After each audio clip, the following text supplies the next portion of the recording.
Be directly involved with this? The play is about an old abstract painter, which I play.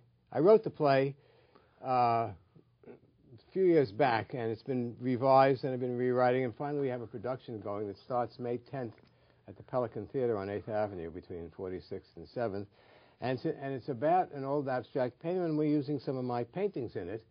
This is a small one, or a print of one, but we're using some big ones in it. And the second character is a beautiful young art journalist who comes to interview him, and we're going to do a little scene from that in a minute.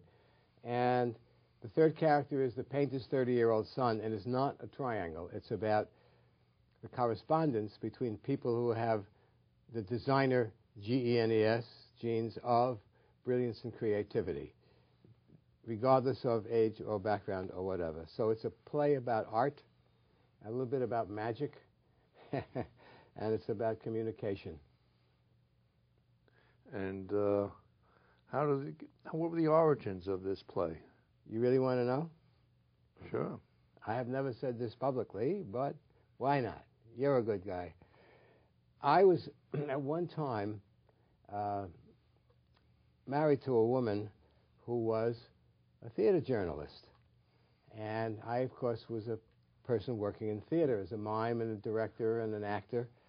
And it's about the romance that she and I had. She was somewhat younger than me, and the characters are based on us, although all the opinions of this painter that I play are not all mine. Some of them came out as the character developed in writing it.